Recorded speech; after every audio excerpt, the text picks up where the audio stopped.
I'm Mike Hebert, owner of Cantex Roofing and Construction. Every day is game day, and we'll get it right when it comes to your roofing, construction, windows, and mirrors. Call Cantex Roofing and Construction today. Together, we are one serving you.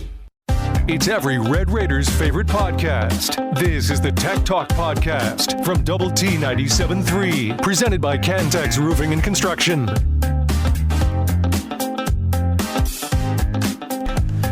Hey, what's good? It's Tech Talk on Double T 97.3, DoubleTSportsNetwork.com, and the Double T 97.3 mobile app presented by Happy State Bank. Alongside Mike Gustafson, I'm Chois Woodman. In for Clint Scott. We flip-flop today. Got Kyler Brown across the way taking care of us. You can join the conversation. Your thoughts, your comments, your questions. Heck, season predictions, anything and everything. Welcome on the Yates Flooring Center chat line through that Double T 97.3 mobile app which you can take anywhere with you, even listen in if you're out in Bear Dance, Montana. Nice. It is a song request Thursday. So, on the fly just now, we determined that, actually, we planned this out for months. Yes. That hours of preparation. Big time. Big decision. Time. The songs today that you can request have to do with the name Jones or something about the galaxy. There you go. You get loose with it however you want. Reason being, of course, Galaxy Stadium now features a student section that's called the Jones Student Section. That's cool. So very cool that the Jones legacy lives. And we were told it would. We were told it was going to, yeah. And so they delivered on that. Of course, that was announced at lunch today, and great stuff. We got plenty to get into. Everybody's got a list, a ranking, whatever. We'll talk Tech football. We'll talk some baseball, as baseball and softball have put out their 2027 schedules for Texas Tech. So we'll get into some of that, looking ahead towards the Red Raider spring. And it seems like if you're an NFL player, well, a fringe NFL player, the popular thing to do is hop in the transfer portal in the last 24 hours. So that's happened quite a bit. As the word amateur no longer exists. No. Hasn't for a while, but it's gone completely away. So there's that. Gus, how are we doing today? Pretty good. Yeah, it's Friday Eve, man. It is Friday Eve, which is always good. I'm ready. This is, yeah. I'm just ready. Yeah, I'm ready. I mean, I say this at the beginning of every show right now, but I am so ready for football season. Ready to advance the calendar. It just feels like it's crawling at this point. I know. I am, and part of this, I'm sure, is age, and I'm not even out in the heat like I used to be. Sure, yeah. But I think about it like, what did I do in 90 and 91? Mm-hmm. This time of year, back when we had actual two-a-days, and I wasn't in pads, but I was over there stretching guys and doing all the deal in the weight room, and those were busy times. And I'm thinking, no indoor facility either. If I have to drive a car without an air conditioner, it's just the end of me. And I say that sarcastically, but just and I'm thinking, I'm ready for this heat to be gone. I tell you what, I'm ready for fall, and I hope football season gets here too, all right? All of the above. Everything that comes with fall. Football and cooler weather. So we know the first month of the season is going to be blazing hot for anybody that sits in the stands. Is it? That we don't need any storm out, delay, lightning mess. We had, 2 of those last year? Yeah. The first 2 games, right? I think it was the first 2 home games. Yeah, that's right. The whole building shut down week 1, I believe. Goodness. They had like a power outage. It was crazy. Oh, that's right. Mm-hmm. Yeah, and the Oregon State deal was a couple hours, right? Yeah, that took a long time. And Pine Bluff was later in the game. Pine Bluff was halftime. Yeah, because that game wasn't at hand, and so you kind of determining to play 8-minute quarters in the second half. Yes. So hopefully none of that happens. The Oregon State thing that kind of stunk about that is the crowd was pretty juiced up. Yeah, it was. It was. And we took the opening possession, went and scored, maybe played a series on defense. I mean, we were 5 minutes into the game when the Lightning cranked up. And then it dumped rain and did all that. And so it ran a lot of people off. But it's like, I don't want to leave because I'm not satisfied yet. I mean, like the week before the Pine Bluff thing, you're like, okay, we can go ahead and get it. You know, if you felt like you left, like, it's okay. We've seen the best Not part. missing much, yeah. Yeah, this deal's like, no, we got 3.5 quarters left. I'm not done here. I've still got stuff to yell about. Refs to yell at, stuff like that, right? I'm hoping you have spoken it away from existence at this point, because we went a long time without lightning delays, and then we had 2 weeks. 2 in 2 weeks. We had one on the road to open the season as well in Wyoming. Yep. I remember sitting around for forever on that one too. And you got off to a super fast start in that game afterwards. At least that one didn't start and stop. No, we were just you're right. That was delayed before the game because we didn't go in. We didn't necessarily have to go in the stadium. And I know you and I were going at it differently because that was your early first year, maybe second year. Okay, second year doing the. You were engineering undercover stuff there. Yeah, and then I think the following or the spring, I guess the spring that led into the football season we're talking about, I think me and John Harris had about 17 lightning delays that baseball season. Like, all right, people, we're good. That was the calendar year of 2025. Yeah, I guess that we could do without that.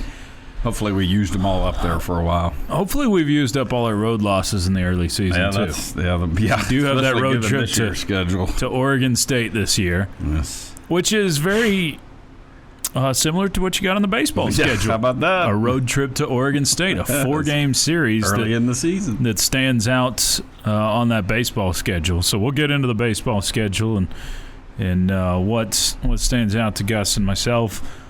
Go through some of that. A little bit of the softball schedule as well. We'll talk plenty of football as the where are we at? We're 9 days away from having college football at this point. Yeah. So a week from Saturday.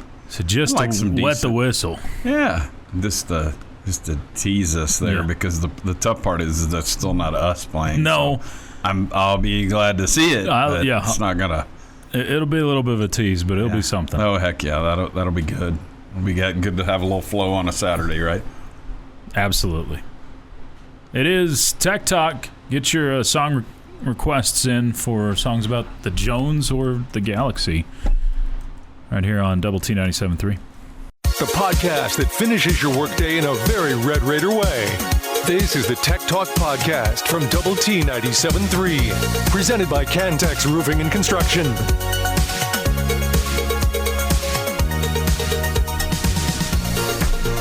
On we rolled hour number 2. It's Tech Talk, Double T 97.3, and the Double T 97.3 mobile app presented by Happy State Bank. We're on TV, Fox 34 News now. Also YouTube, Fire Stick, Roku, Apple TV.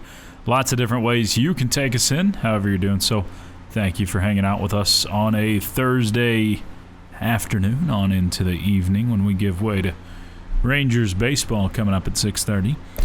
Mike Gustafson sits in his normal spot to my right. I'm Chois Woodman in for Clint today. Kyler Brown across the way handling us. Y'all keep hitting us up. We appreciate the thoughts, the comments, the questions, any and everything. Welcome on the Yates Flooring Sitter chat line through that Double T 97.3 mobile app, including song requests in honor of the announcement of the student section being named the Jones. We're taking all songs that have anything to do with the name Jones. Could be artist, could be in the name, or anything that has to do with Galaxy, which that one was another Guardians of the Galaxy song. Redbone, I believe. Yep, correct. So y'all keep those thoughts and comments coming in. Did you see the other piece of news that came out regarding Texas Tech football today? That uniform? There is a new uniform. The Masked Rider uniform will be worn in the Friday night Houston game. Yeah, that's a blackout game for us fans. As blacked out of a uniform as you can find. That hype video behind it, man. It was a great video. Yeah, they always put out some pretty fantastic videos. This thing is interesting. If you're a traditionalist, you're not going to like this uniform. You won't like it if you're a traditionalist. If you like, some of the tricked up stuff that Oregon does, or that sort of thing, or like the galvanized uniforms Tech's done in recent years, this falls more in line with that. So, very, very blacked out. A lot of red, a lot of black, and some kind of the galvanized stuff going on. I mean, it's all. But is there even any white highlights? I don't think there's a single bit of white on this. I saw this earlier. I'm not looking at it now, so I'm working off my mind's eye. But I think this thing is a lot of black with some red. A lot of black with some red. We all do things through our own lens.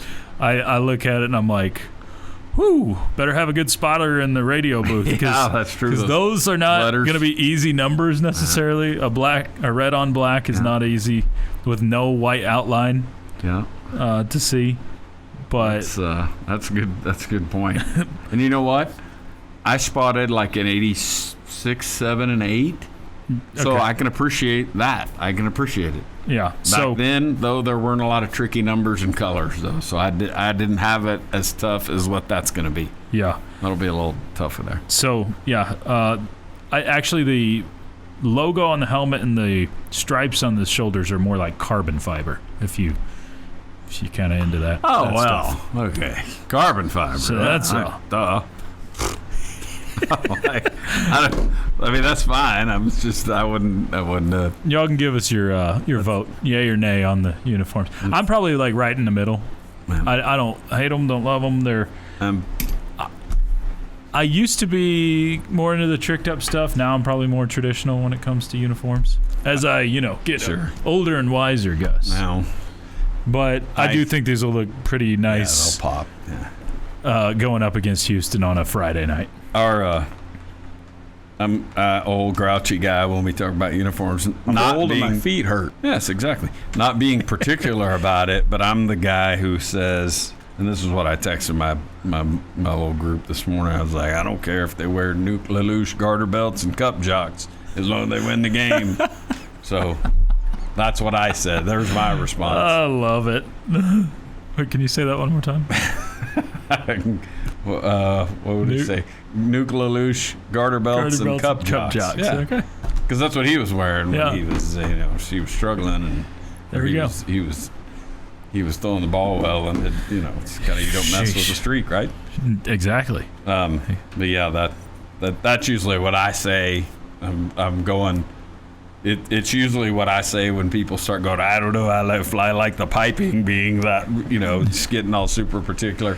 I don't care, man. Just spot the bleeping ball, man. Let's go. Just win, baby. That's all it comes down to. There's been a lot of years where I love the uniform, and then I watched, probably specifically if I had to target one aspect of it, I watched our defense play and cool uniforms, but we just gave up 50 again. Right. You get to, it becomes low-hanging fruit. Don't care how it looks if we're. That's exactly it, man. Can't stop the dang run. Exactly. Man, how much fun was that last year, though? Yeah, it was so awesome. Like, you're the number one rushing defense in the country. I think that's the big question. If you're going in a storyline outside of quarterback for this season, it's how we know this defense is going to be good, but how much does it compare to last year? Because that was probably, and I don't think I'm speaking in hyperbole here, that was the best defense that has ever been in Lubbock, Texas. Certainly in any modern context. Yes. Yeah. That was the best defense for sure in this century, for sure. I mean, I don't know about that 1938 team. It's pretty good. I don't know. So I might be speaking a little bit of hyperbole. Of all the teams that have ever worn face masks, I think that was our best defense. I think that's probably, that's a good way to put it. But, man, I've said this before, Gus, but I've been trained and conditioned to offense because I grew up in the Mike Leach era, and I, going to games, I just knew how much fun great offensive teams were. Yes. I didn't really know how much fun an elite defense could be. And last year, it was so much joy when you got to see that defense be on the field. So the question is, how close are you? I mean, it doesn't have to be one of the best defenses we've seen in the game this century. Not talking just about Texas Tech, because the metrics tell you that Texas Tech was one of the best we've seen in a long time. But can you get close? I can't believe they won't get close. I really can't. You got a lot of similarities. Yes, I know Bailey and Height were a wrecking crew. Yep. And Bailey himself, I don't know that there's a Bailey on this year's roster, but I think these two new defensive ends and the depth at that position are going to be really good. Like if we do have a setback, we'll be okay. We'll continue that. Get to a play of the day on the way. It's Tech Talk on Double T 97.3.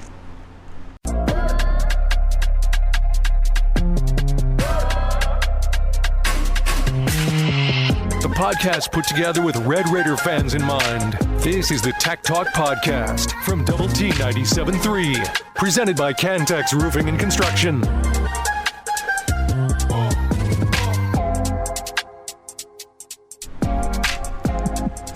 It is Tech Talk on Double T 97.3 and the Double T 97.3 mobile app, presented by Happy State Bank. Alongside Mike Gustafson, I'm Chois Woodman. Keep your thoughts and comments coming in on the Yates Flooring Center chat line. Gus, you said something right before we went to break there. Okay. That I'm going to refresh all of us, but especially me. Okay. We're talking about the defense, Texas Tech defense, and just how much fun it was and how it's going to compare this year. One thing you said, and you're not wrong, is that we may not have a David Bailey on this year's team. Maybe. But that's the part. It is a maybe, because one thing people are not necessarily remembering, David Bailey came to Texas Tech as a late first round, early second round projection. He was not the number 2 overall pick when he arrived at Texas Tech on his projections, his NFL grade. He improved quite a bit. Trey White and Adam Trick are somewhere in the second to third round, if you ask, if you read up on some of those in the know. So play yourself into the first round. There's nothing that says that they're not allowed to. One of those guys isn't allowed to jump up and become a David Bailey, because David Bailey was not this version of David Bailey when he got to Texas Tech. I'm not trying to get people's hopes up and say that's going to happen, because if you get 2 Romello Heights, I think everybody's just happy with that. Just fine. If those 2 guys are that, and then everybody wants to talk about, and rightfully so, it seems, Damian Guyton and how dang talented this kid is. It does feel like you have more, maybe even more depth at the pass rushing positions than you did a season ago. So there's a lot to be excited about. It's been interesting to hear. Totally agree with all of that. It's been interesting also to hear Coach McGuire talk about he thinks this group might be a better blitzing group. Mm-hmm. You know, which I loved last year. I mean, I would. There was a point in the I'd say probably 2/3 of the way through the season, but that we were of the teams that had generated. I can still see this table, but I can't remember what it was. Of the teams that had generated the most QB pressures, we had blitzed the least, because we'll just go with our 4-man front here. Good luck, fellas. And get all the pressure you want, and then you got 7 guys in coverage. I mean, it just really was sound defensive football, right? Yep. But the thought that we're better suited to blitzing and being good at blitzing, maybe we won't need it as much, but in the 20% of the time that we do, we may be more effective than that. And just the thought of being able to improve at a margin of anything over last year at a specific thing, because last year's defense was so good. I mean, I'm just here for it. There were just so many times last year. It's what you and I were talking about, how fun that dominating defense is. 3rd and 7, 3rd and 6, you drop back. It's 3rd and 6 because you got 2 yards on the first down and 2 yards or 4 on the first down and an incomplete on the second where you threw one into the seats. Yeah. And then on 3rd and 6, they get the snap, they drop back, they look at their primary guy, and they're smoked by David Bailey and those dudes. Like, golly, it was just amazing how, and it's just what you and I were talking about at the beginning, like contrasting what we had sort of grown up with that. Sure. Like the number of times we watched over the years, like, took so long. Like, everybody's out there running around. If we couldn't get to the quarterback, if we could at least get him moving. Right. And running, maybe we could. And last year was like, no, not only will you not run away, this play's over. This play's over about 2.3 seconds after you take that snap because your tackle's going to get just ghosted, man. Ninja'd. So, awesome. I think that it'll be interesting. The pass rush is obviously what you kind of keep an eye on more than anything to see if you can repeat or get close to repeating what you did defensively last year. But Coach McGuire has talked about the blitz perspective, and Austin Romaine specifically. This is kind of getting into the weeds more for football nerds, but he's playing out of position from what he did a season ago. He's been a middle linebacker at K-State. He's going to play in the will position this year where he can kind of hand duties over to Ben Roberts and not have to worry about that. And it does free him up to do something that he's good at, which is blitz. Austin Romaine's a good blitzer, so you'll see a little bit more of that. I think just because your personnel lends itself to it more this season. He'll probably love, just as any linebacker would, love the fact that the dudes in front of him are occupying a lot of double teams. Very much so. There's going to be some free runs at the quarterback. Not a lot of blockers that are doing the whole second level thing, like, okay, you got the nose guard, I'm going to go out here and pinch that linebacker. Going to really test out how good your running back is in pass pro at times. Yes, and Lee Hunter and those dudes taking up 2 blockers, so the rest of the deal's like, good luck. Yep. You immediately don't have numbers here, and linebackers are making plays all over the place. It's just how a run defense is supposed to be constructed, right? Absolutely. And should and could and should be like that again this year. Let's get to our play of the day, Gus. Now Morton, middle of the field, caught by Carter, and he can't break the tackle, but is up to the 43-yard line. That was like a one-handed reach out and pull back into his body catch. Really floated it in there. Play action again, rolling left. Morton throws it to Carter. He juggles it, breaks the tackle, comes near side 20-15. Now cuts it back 10-5, rolls over a defender. He's down to the 1-yard line. Terrance Carter has a list of preseason awards. Yesterday, he was added to the Biletnikoff Award. 45 players were on that list, and only 2 tight ends. Dose. Cannot wait for this year. We talk about it day after day, week in, week out. This football season is going to be a great one for Terrance Carter. Cannot wait. He was the only Red Raider on the AP All-America list. I was a little surprised at that. Feels kind of cocky to say that. We only got one because you've seen some of these other All-American lists, including the Sporting News, who had, I think, 3 or 4. And if you're gonna create that list, it's probably because a lot of that has to do with what they did last year. Yep. What kind of legacy they have coming back. You think, well, is AJ Holmes? Could he do that? Would that be Ben Roberts, who got a lot of acclaim, especially down the stretch last year? Sure. It's a name everybody's familiar with over the last 2 or 3 years because he's been contributing the entire time. MVP of the Big 12 championship game when a lot of people were watching. There's just, but yeah, I'm with you. That makes me wonder if somebody got a little bit statistical and pulled out numbers and went, well, Holmes didn't have that many tackles, sure. That kind of stuff. Instead of just... but that'll be interesting. Maybe an offensive lineman, maybe you got Sheridan Wilson or something. But whatever, man. I'll worry about the postseason when that's the one we want. Yeah, and they can play in jock straps and garter belts. I don't care, whatever. Someone did whatever it takes. Someone did say on the chat line, the rose goes in the front. There it is, right there. Nice. Let's keep that in mind, young Nuke Lelouch. Raiders' dad said Robert Plant being alive is truly shocking as hard as in the paint as he went in Led Zeppelin's prime. As hard as he went in the paint. That's a good documentary. I think it's on Prime, maybe? Yeah. the Led Zeppelin one. It's not like super. Here's mine. Here's right here. We just should be quiet. Okay. I'm gonna stop talking. We'll just listen. This is my Jones. It's Tech Talk on Double T 97.3.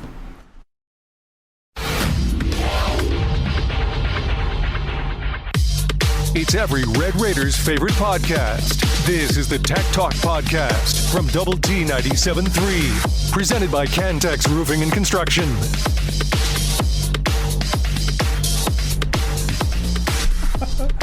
It's one of the saddest songs ever. We went from Mrs. Jones I know. to this. Like, dang, bro, we got to bring it up, man. We got a lot of... We had Mr. Blue Sky, which is one of the perkiest songs ever. I know. It's Tech Talk on Double T 97.3 and the Double T 97.3 mobile app. Chois Woodman, Mike Gustafson, Kyler Brown, all with you. It is a Song Request Thursday, the song theme. Anything that has to do with something called Jones or the Galaxy, in honor of the Jones being the new student section. This is on in front of us. I meant to bring this up. Pete Alonso hit an apparent home run last night, which would have been a go-ahead home run against the Yankees. Mm-hmm. They end up losing the game 5-3. It was 3-3 at the time. Alonso hits a bomb deep, basically over the foul pole, but the umpire calls it foul. Then they go back and look at it on a crew chief review, and they still say they can't find conclusive evidence. This sure looked like the ball passes in front of the pole and back around when you get it and slow it down. So I don't know what angles they've got. But then the Orioles are coming out after saying, hey, we've got this ball strike technology. How do we not have something that can tell us fair and foul? You would think there'd be something easy, like a little GoPro or something that could just be shooting up the foul pole. Yes. I mean, like... That seems like the easy thing. Yeah, and it's just what you're saying. We can't have lasers or something? Yeah, or something. There's all sorts of technology. That would allow them to visually, even if it's as simple as the old, like the old referee under the extra point looking up the pipe. You know, that's what they do, right? You're a referee now. Isn't that what you have to do on the junior high field goals choice? Yeah. You stand there under the pipe and you look up and you go, oh, yeah, it was in. You nod to your partner and then you go, yes. But like, wouldn't there be a view just shooting straight up the foul pole that you could look up and go, yep, it's inside the pole. Right. So yeah, that's tough. Those are not easy, especially when they're over, because the big league deals have the good extended into fair territory poles, hence the fair pole thing. But when it's over the top of it, man, that is your guess as good as mine. Sure. And we'll see that at the Analog Field, at the Tech games and stuff. I'm like, man, that guy's got to estimate when it crossed, especially when it's over. I'll never forget us walking off Baylor about 10, 12 years ago, and Orlando Garcia hit one off that pole. We're like, man, it's got a chance. Is it fair? Is it foul?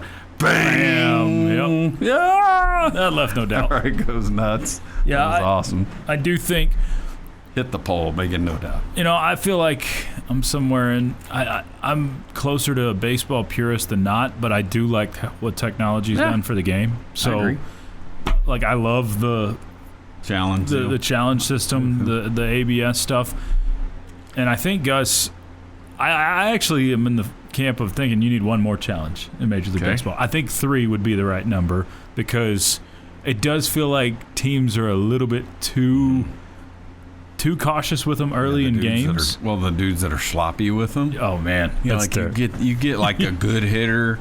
Like a real guy like an Acuna or something. I'm not picking on him, but somebody of that ilk who's batting in the first and takes a punchy challenge, and then he, and like, no, that pitch was 4 inches off the outside corner. Thanks for burning our challenge because you weren't ready to go. Right. And I say that I'm not picking on Acuna, but it feels like the good hitters are the ones who are prone to challenge because they're like, hey, I know what I'm doing. I'm one pitch away from hitting one off that light pole out there. Did you see? I think Randy Arozarena. Mike Gustafson probably wouldn't be challenging a whole lot, right? Right.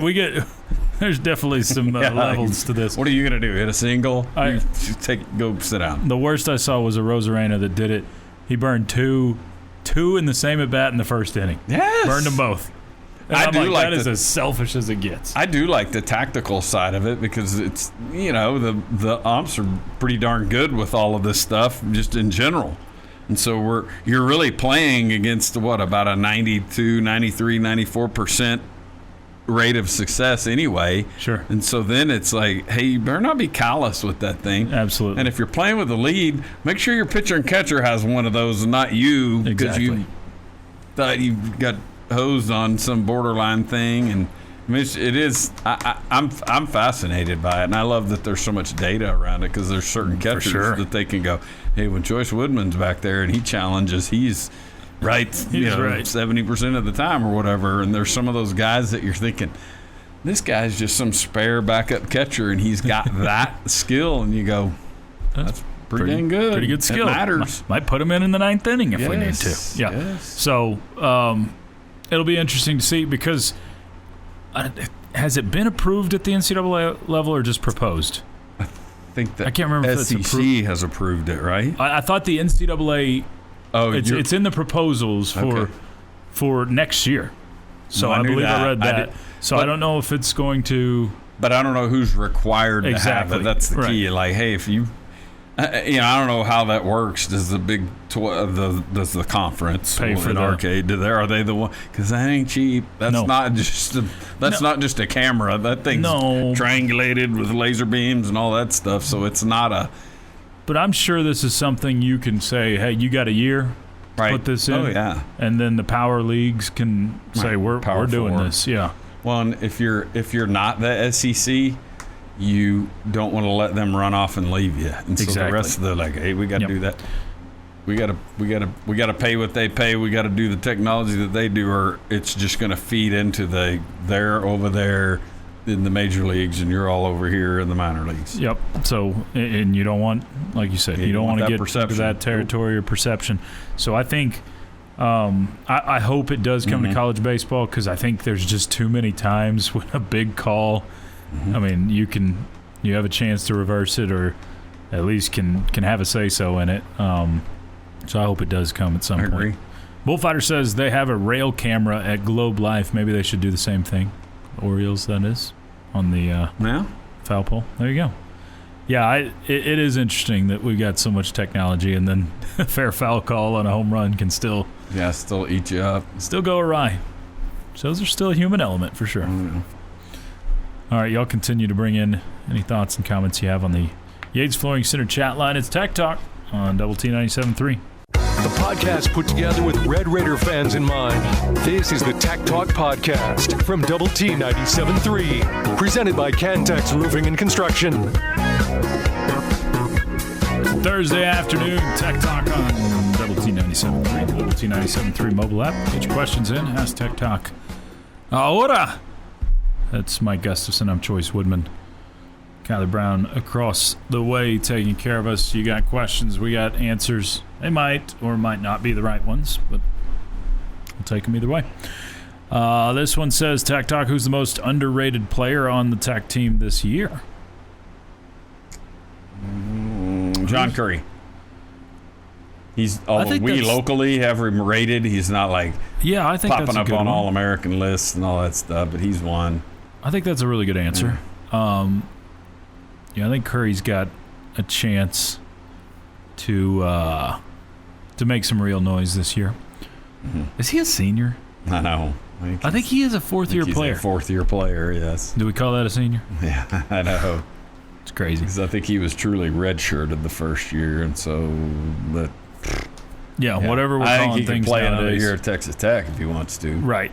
I think Roberts can as well. He could also be invited to the Combine and be a draft pick and all those things. It might be. Because he's probably already knocked out that degree or is pretty dang close to it. Because having a mother as an educator who's very dialed into dual credit and all that stuff, he probably didn't limp into college, right? Probably not. And made good grades and the whole deal, so he probably hit college with 38 hours and then going to summer school 2 semesters every summer, all the deal. He's probably got 7 degrees by now.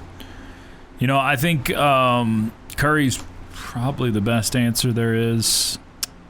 I would say another option. You know, a guy that got talked about a decent amount when he signed, but has not.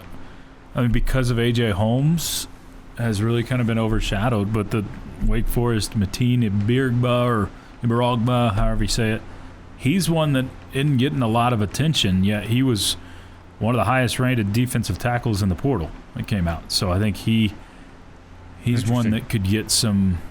Be fine. Come on in. Can make some noise. Yeah. Come on in. The water's warm. Thank you. What else? We'll all make all conference. For sure. Yes. We're all for it. Brendan Jordan's another one. As a returning safety, he played a lot better in the back half of the season last year, and I think he'll be pretty important. So I think you've got so many players that are getting attention on this team. I mean, Jacoby Williams is one that's getting overlooked a lot because of your running back room. Yeah.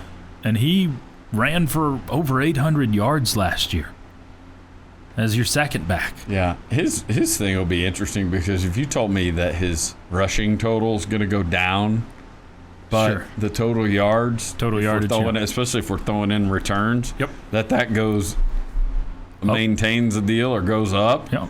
I mean, I don't know how many of these the postseason teams have a sort of utility position, but he might be the perfect one for that. I think he probably would be. Yeah, no doubt. You could tell us who you would put as the most underrated player on Texas Tech's roster right now. There's probably some on offense. Kenny Johnson, Koy Aiken, maybe they're properly rated right now. But someone's going to take the reins as that lead receiver. Yeah, somebody's going to. Whoever it may be. Yeah. Micah Hudson. Yep. Everybody keeps waiting on that one to break out, so we'll see. We'll see if he's able to this year. Y'all keep getting questions in. The big news in the last 24 hours in the world of college sports, the 5-for-5 thing has more than leaked, kind of spilled over into the NFL a bunch where several guys made, I guess this was a lawsuit filed in Louisiana that's granted temporary restraining orders. This is different than the Colorado decision because this has given a TRO to several players, even currently on NFL rosters, to put their name in the transfer portal. So that's the difference here. This isn't activating them like the Colorado decision kind of did, but this is more so saying, hey, if you weren't in the portal before, this is what allows you to get in. And we've seen several players enter their name, including guys that are currently on NFL rosters and playing in preseason games. Which is this just an insurance policy? I think that's what I get cut boils down to. Seahawks running back, edge rusher for the Buccaneers. These are guys that are like probably fringe players. Yeah. In the NFL right now. And what do you do if you're a team when you see that? Well, I was thinking the same thing. If you're the Seahawks, going really, but you don't think you're going to make it, right? And maybe you're right. You're not. Yeah.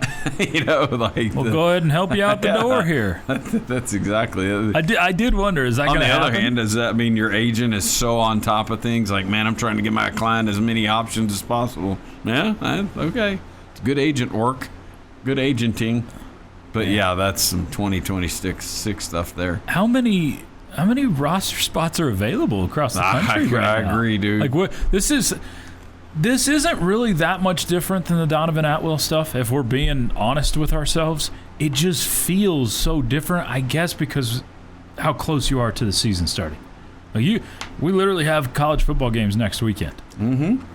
That's what's crazy. How many people are opening up a spot for these guys? I do hope one thing that, I don't want to cross the hill of let's keep things confined to the let's keep the academic calendar, if you will, the education calendar, sort of sacred.